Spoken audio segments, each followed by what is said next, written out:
Then that fat hoe talking about show her what's in our blood. Why she want her to shit?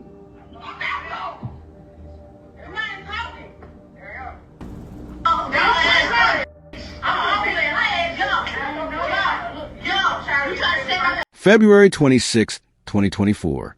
Birmingham, Alabama. 20-year-old Mahogany Jackson received a text message from two of her closest friends. They wanted to meet up and talk through a disagreement about some stolen items. Nothing serious. Just friends working things out. At least, that's what Mahogany believed. She was a young mother to a 3-year-old daughter, known throughout her community as kind, sociable, and trusting. The kind of person who always gave people the benefit of the doubt, who believed in second chances, who valued her friendships deeply. That trust would cost her everything, because waiting for her weren't two friends ready to talk. It was 7 people ready to torture her. They had weapons. They had a plan. And they brought their phones to record every horrifying moment. Mahogany walked into that house thinking she'd leave with resolved friendships. Instead, she would send one desperate text to her mother begging for police. And by the next morning, her body would be found dumped under mattresses at an illegal waste site. Mahogany Jackson was just 20 years old, but she'd already embraced one of life's most important roles, being a mother. Her 3-year-old daughter was her world. Friends and family described her as someone who lit up rooms, who made people feel welcome, who genuinely cared about others. She lived in Birmingham, Alabama, where she built a circle of friends she trusted. She was social, outgoing, and believed in maintaining those connections even when conflict arose. That's who Mahogany was. Someone who believed problems could be solved through communication and understanding. That belief in friendship, in loyalty, in trust would be exploited in the worst possible way. Stay tuned as we reveal everything about this case. Drop a comment and let me know what you think about this story. Welcome to our channel. Make sure to hit the subscribe button. Like and share this video to help raise awareness and spread caution. Let's begin. New developments in the case of Mahogany Jackson. Birmingham police say 8 people played a role in her deadly kidnapping back in February. WVTM 13's Magdala Lusan joins us now live with more. Magdala? Yes, Sherry, a grand jury decided all of them will now be facing capital murder charges. These are the 8 people charged in Mahogany Jackson's murder. Some of them were already charged with capital murder. Others were facing only sodomy and felony murder charges. On February 26, 2 young women reached out to Mahogany, Giovanni Renee Clapp, 23 years old, and Blair Angel Green, 25. These weren't strangers. These were people Mahogany considered close friends. They told her they needed to meet at Brandon Pope's apartment. There was an issue about stolen items that needed clearing up. Just come talk it out, they said. Mahogany agreed. Why wouldn't she? These were her friends. But when she arrived at that apartment, she wasn't walking into a conversation. She was walking into an ambush. Waiting inside were 7 people total. The 2 women who'd invited her, Brandon Pope, the 24-year-old whose apartment they were using, Frances Harris, 25, Ja Emery Monique Lewis, 25, Syed Jeremiah, 23, and Jeremiah Lee McDowell, just 18 years old, 7 against 1, and they'd already decided what they were going to do. The moment she entered, the group turned on her. They stripped her of her clothes, stealing her dignity before anything else. A firearm was pointed directly at her head, while they forced her to perform sexual acts. They beat her, dragged her by her hair, made her clean their cars while they laughed and taunted her. This wasn't a fight that got out of hand. This wasn't a confrontation gone wrong. This was planned torture, deliberate humiliation, systematic abuse designed to break her down completely. And through it all, they recorded it. Multiple videos captured on their phones. Footage of the assaults, the beatings, the degradation. They documented their own crimes, possibly to share, possibly to relive later. Whatever their reasoning, they created a digital record of everything they did. At some point during those horrifying hours, Mahogany managed to reach her phone. She sent a message to her mother, a desperate plea. She needed police. She needed help. She was in danger, but help wouldn't arrive fast enough. The group held her for hours. Every minute must have felt like an eternity. Surrounded by people she'd once laughed with, shared meals with, trusted. Now they were her captors, her abusers, and soon her executioners. After hours of torture, the group made their final decision. They weren't letting Mahogany go. She'd seen their faces, knew their names, could identify every single one of them, and they recorded everything. They knew what they'd done. They knew the consequences. So they forced her into a vehicle and drove her around Birmingham. Eventually, they reached their chosen location. Frances Harris pulled out a gun. Mahogany, exhausted, beaten, terrified, had no way to defend herself, no way to run, no way to fight back. Harris fired a single shot into the back of her head, execution style, clinical, final.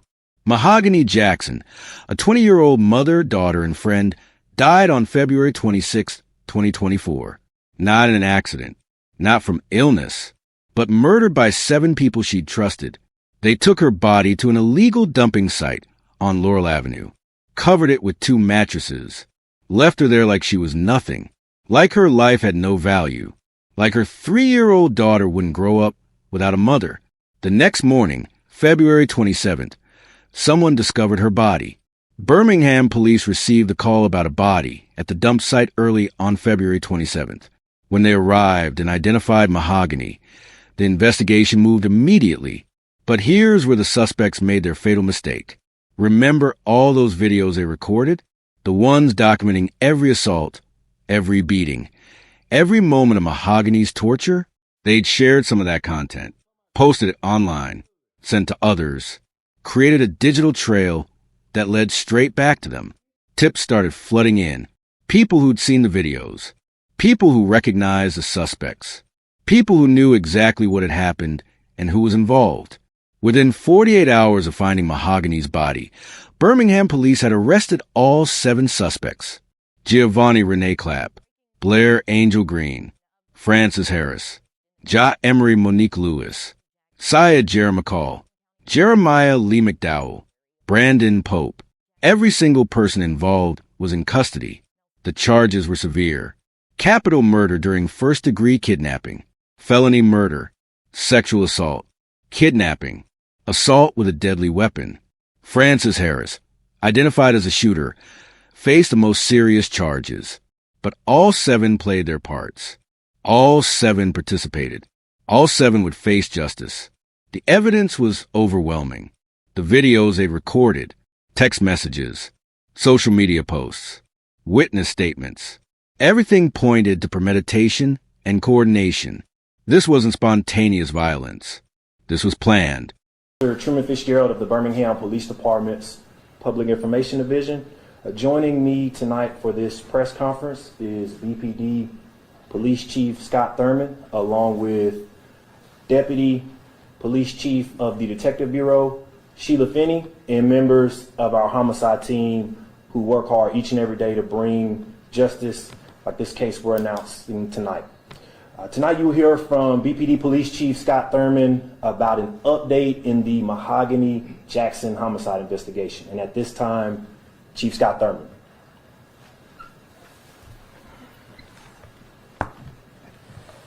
So good evening.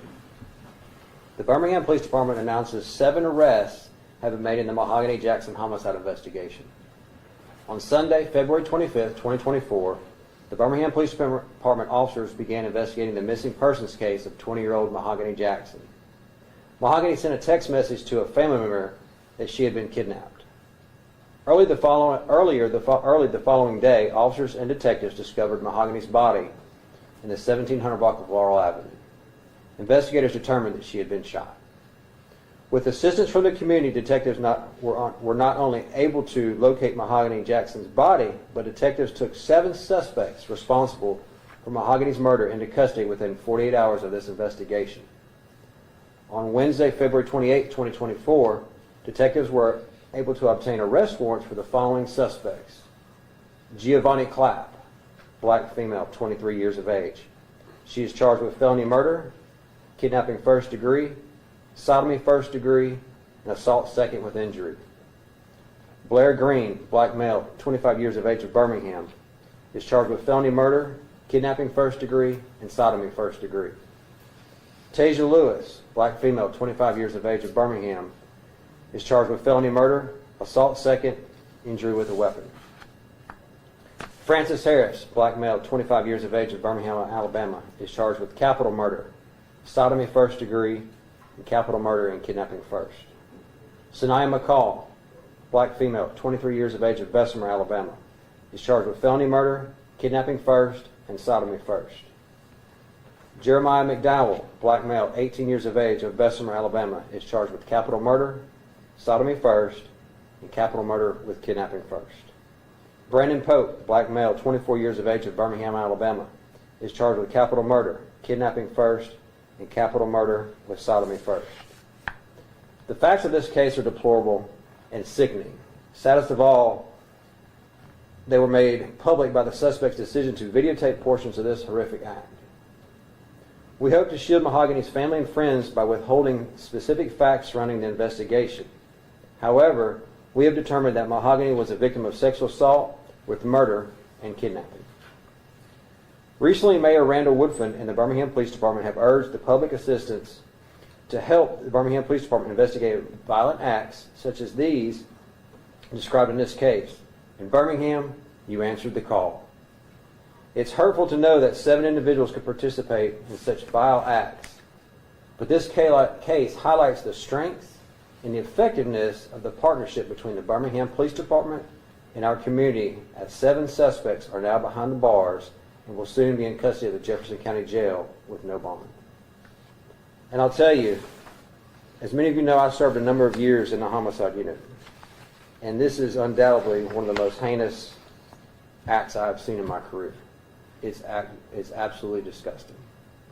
And I'm very thankful to the men and women of the Birmingham Police Department who've worked tirelessly for many days and very long hours to bring resolution to this particular case and get these individuals off the streets of Birmingham.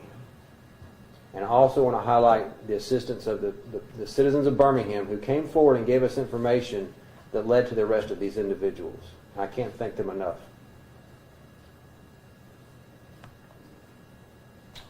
Chief, can you tell us how long Mahogany was held hostage and tortured, and do you have a possible motive? I will say that all of these individuals were acquaintances, that they were not strangers to one another. As far as an exact time of how long she was held, I don't have that information. And do you have a potential motive? I would just say they're all acquaintances of one another.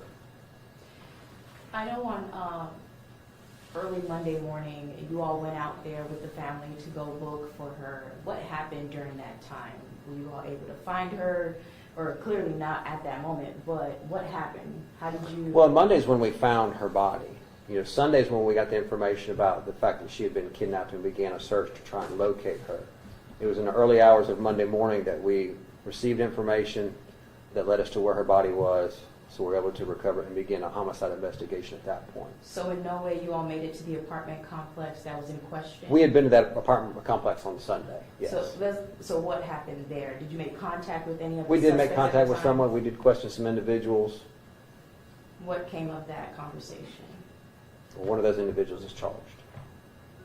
Did they admit to that? I'm not going to get into the specifics of the case because that would hurt the criminal case, but it was all pieces of the puzzle, I guess, if you could say. And how do situations like these work with her texting her family members saying she was being hostage or asking them to send the police? And you go to this apartment, can you just go in? Is that probable cause? Like, how does that work? So we have to look at the totality of circumstances. Each case is different, has a different set of facts. We have to look at what we've got. And then, there's different ways, whether we need to obtain a search warrant, we can gain consent, or, as you kind of alluded to, if the facts are just egregious enough, then we could go in and make sure no one's in danger. So of the 7 people, have most of them been compliant and talking to detectives who have been working on this case? There again, that's something that will need to come out in court. That's part of the criminal case.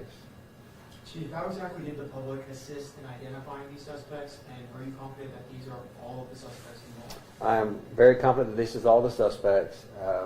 Just them giving us some of the information that they had seen, that they had been made aware of, giving that information to our detectives so they could follow up from there, which led us to the culmination of these individuals being in jail today.